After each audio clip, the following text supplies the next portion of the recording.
Olá, seja bem-vindo a mais uma aula do SQL Server. Meu nome é Alessandro Trovato e nessa aula nós vamos falar sobre uma dúvida que eu recebi por e-mail, achei interessante e resolvi gravar. Existe uma sequência de datas e a pessoa estava com dificuldade para preencher um intervalo entre duas datas, só que repetindo os valores de última coluna.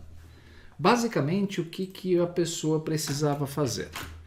Há uma sequência de datas, então, por exemplo, nós temos ali a data do dia 1º de setembro e um valor qualquer, por exemplo, R$30. Depois o valor de 5 de setembro com mais, sei lá, R$65.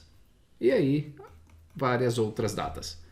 O que ele gostaria? De preencher os dias 2, 3 e 4, repetindo esse último número em todas as linhas aqui até chegar ao 65.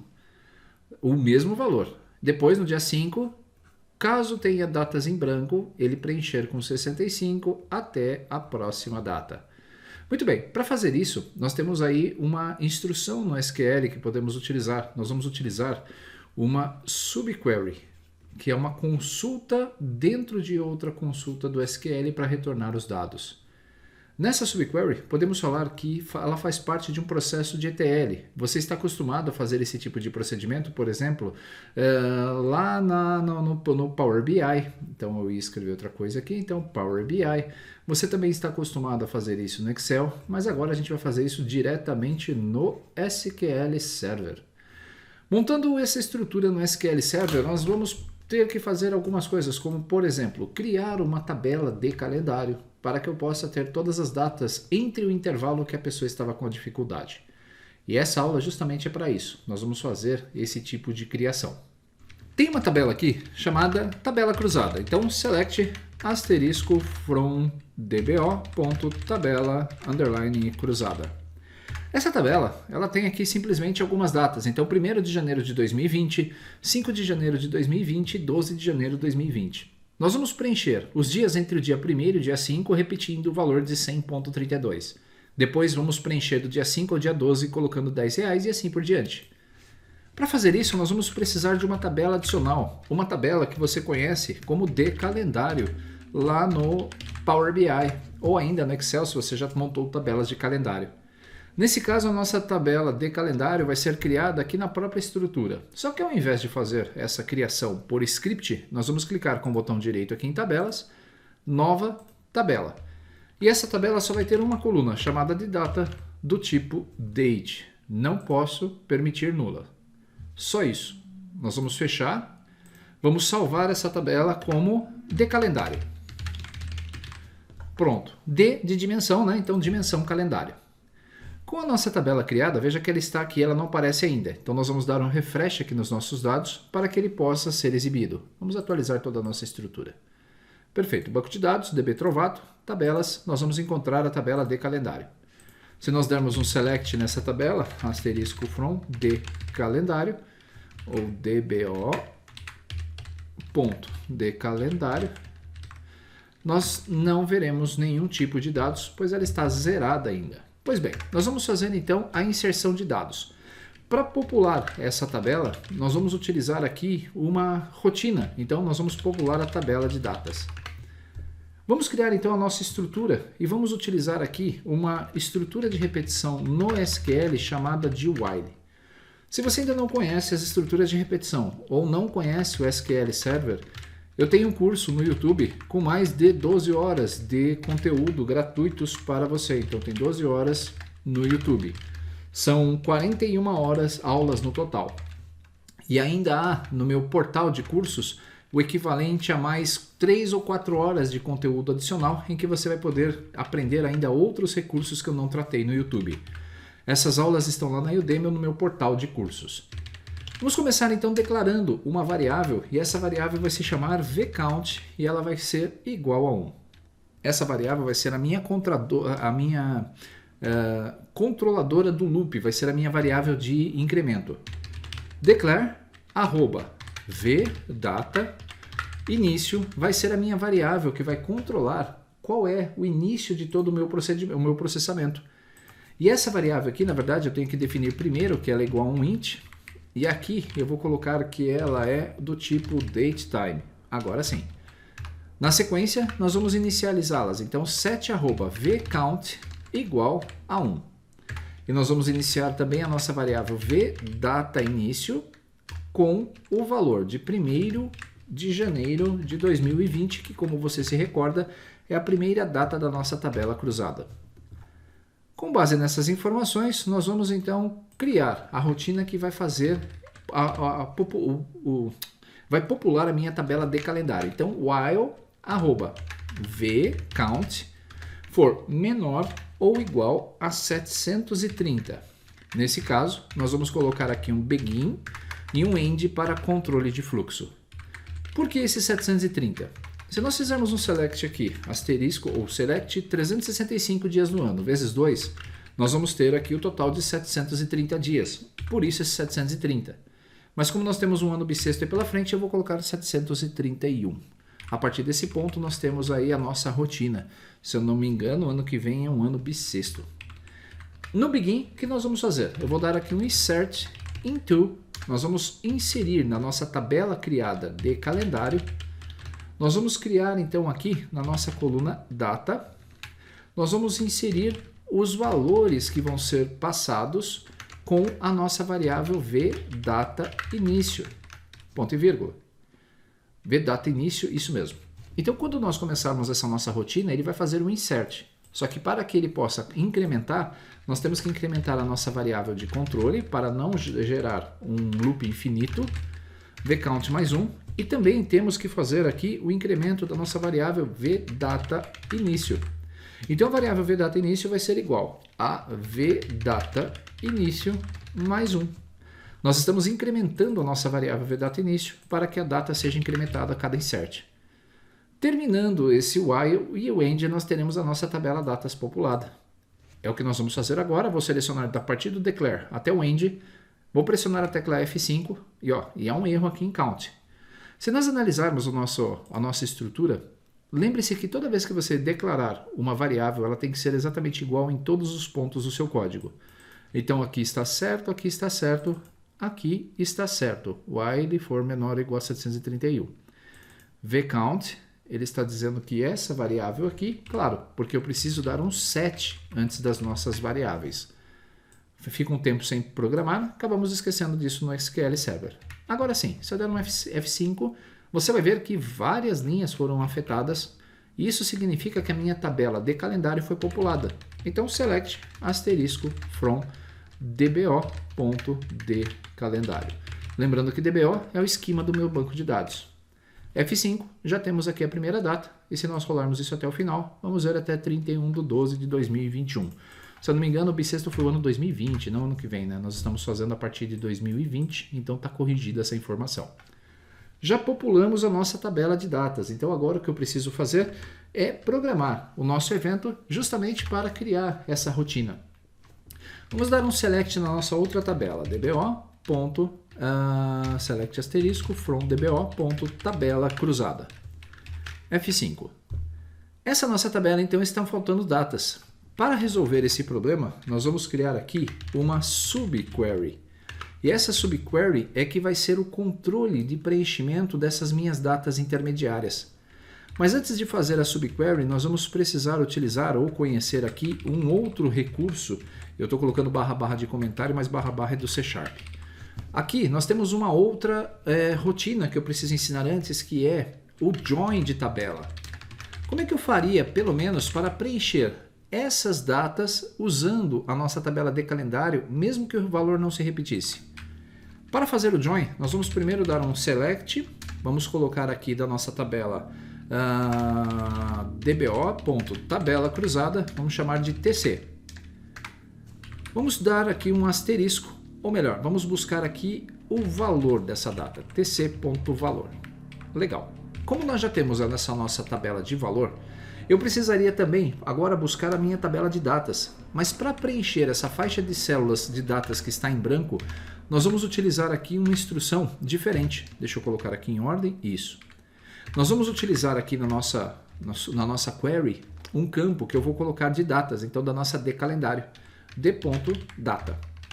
Para facilitar, eu preciso fazer um join com a minha tabela de data.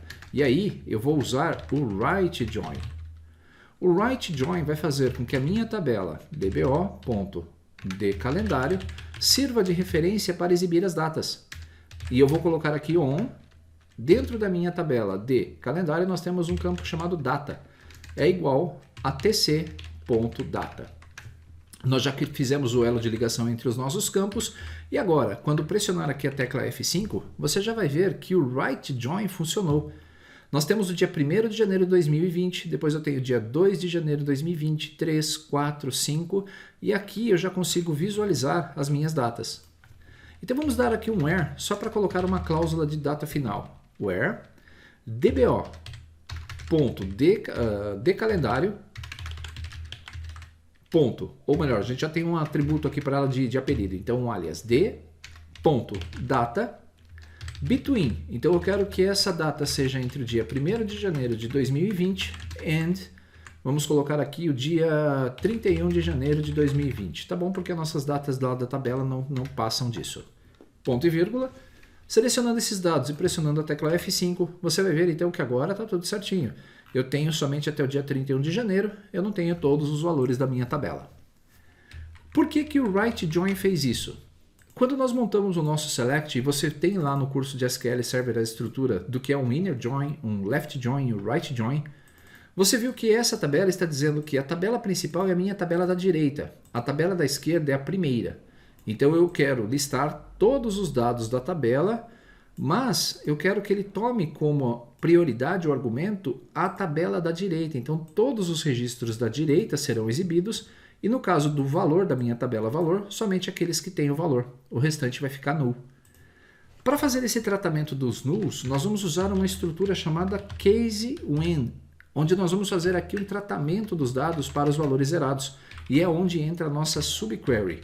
Por isso, nós vamos começar a subquery daqui. Para que você possa entender toda a estrutura, vamos fazer essa nossa tabela juntos.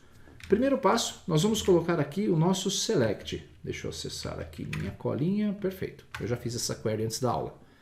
Select. E aí nós vamos colocar aqui o from. No nosso from, vamos usar primeiro a nossa tabela principal, que é a tabela cruzada. Eu vou chamar aqui de T1, ou tabela 1 para facilitar o entendimento. Na sequência, eu vou conectar isso aqui com o write join com a minha tabela de calendário, DBO de calendário. E essa tabela vai se chamar, vamos colocar aqui T3, porque nós vamos usar a T2 e a subquery. T2 on, ou T3 on. T3.data é igual a T1.data. Lembrando que eu não preciso colocar o parênteses, mas eu gosto de identificar aqui quais são os meus campos de ligação das tabelas entre os parênteses. E aqui, se eu escolher T1, ponto asterisco, nós vamos visualizar todos os dados da nossa tabela cruzada e, da mesma forma, as datas aqui em branco. Mas como você pode perceber, as datas saíram null. Para que eu possa exibir as datas corretamente, eu não posso exibir aqui da minha coluna T1 a data. Eu tenho que escolher da minha tabela que eu fiz a junção e a partir dela fazer a exibição da data.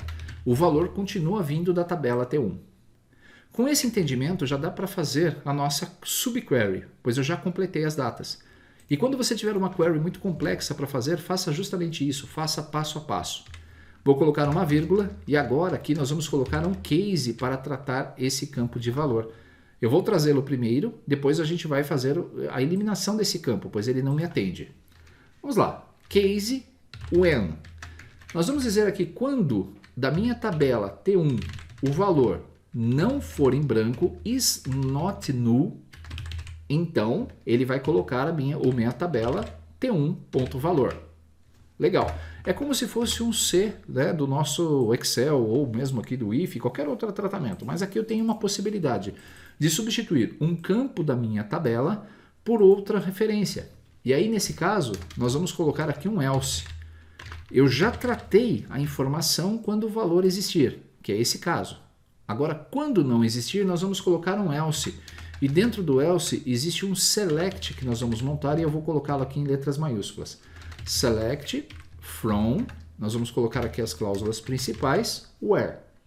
Depois aqui nós vamos fazer a montagem desse nosso select. Deixa eu só ajustar aqui, perfeito. Legal, como é que eu vou fazer então a montagem desse nosso select para que ele possa ser reconhecido? Eu vou chamar tudo isso aqui de... vamos depois a gente dar um apelido para você não perder a sequência. Então, case else, nós vamos usar aqui um comando do SQL chamado select top 1. Então, nós vamos pegar o primeiro valor de referência da nossa tabela que vamos tratar aqui, que é a nossa tabela DBO, tabela cruzada, que é a nossa T2. Então, eu vou pegar o top 1, ou seja, ele vai retornar somente os registros que têm valor da minha tabela T2. Então, ele vai pegar o primeiro. Esse where, nós vamos colocar aqui where. Antes do where, eu preciso colocar aqui outro campo. Eu preciso dizer qual é o campo que eu quero trazer. Então, eu quero trazer da minha tabela 2 o campo valor. Eu não vou trazer todos os registros, eu vou trazer apenas o campo de valor da minha tabela secundária. Legal. Lembre-se que nós estamos dando um else para o campo de valor. Então, quando existir valor, ele põe o valor. Se não, ele vai procurar esse valor da minha tabela 2. Só que esse where aqui, nós temos que dizer para ele que a data não é a mesma. Nós temos que dizer que da minha tabela T3, a data da minha T3 tem que ser maior do que a minha tabela T2 data. Porque senão ele vai mostrar as mesmas datas que nós temos aqui. Então aqui eu quero mostrar as datas maiores. E aí nós vamos colocar aqui e T2, que é a minha tabela auxiliar, valor is not null, para que ele não traga qualquer valor aqui dentro dessa nossa cláusula em branco ou nulo. Nós vamos ter que dar aqui um order by. Então, order by T2.data, né, desse caso, na ordem decrescente. Agora sim. Então, como você pode perceber, essa subquery está utilizando como parâmetro no where o T3, ou seja, uma data lá da minha tabela que está no right join, na minha tabela auxiliar. Quando ele concluir isto aqui, o case, ele vem para o final. Então, case, else, e depois ele vem para o end. E aí nós vamos dar um nome para esse campo, que vai se chamar último valor. Legal, teoricamente a minha tabela está pronta. O que eu vou fazer é selecionar todos esses meus dados, vou pressionar o F5 e vamos ver se deu certo. Pronto, deu certinho. Então, como você pode perceber, no dia 1º de janeiro de 2020 o valor era de 100.32, no dia 2 não tinha nada, e aí o case entrou em ação para preencher, através dessa instrução, usando o meu campo de referência data, qual era o maior valor. E aí ele foi fazendo essa sua montagem e ele sempre vai repetir o último valor. Nesta situação, o que eu preciso fazer é eliminar a coluna de valor original, ou até poderia fazer uma comparação, né? O primeiro valor menos o último. Eu não sei exatamente qual era o critério que ele queria usar naquela consulta, mas basicamente o que ele precisaria era completar as datas, e as datas com os valores foram feitos, estão completos. Eu poderia até colocar aqui, né, o between, para que o máximo da minha data fosse retornado. Então eu poderia fazer vários tratamentos nessa minha query. Então eu já tenho aqui no meu ETL a solicitação ou a possibilidade de fazer a montagem dessa minha tabela de datas usando uma tabela de calendário auxiliar. É isso. Então, como você pode perceber, o SQL Server também já pode trazer os dados preenchidos da maneira que precisamos. Ao invés de fazer todo um ETL complicado em DAX ou na linguagem M, você pode utilizar o próprio SQL, se você está buscando esses dados de um banco de dados, para trazer essa rotina preparada. Eu espero que tenha gostado. É importante que você pratique esses conceitos antes de você tentar fazer novamente. Então, abra o seu SQL Server Management Studio e faça a criação desse script. E eu tenho certeza absoluta que você vai conseguir. Espero que tenha entendido o conceito de subquery. E, nesse caso, uma subquery que utilizou os dados da minha query principal, criando, sim, aí a necessidade, ao atendimento à necessidade de preenchimento dos valores das datas. Espero que tenha gostado. Até nosso próximo encontro.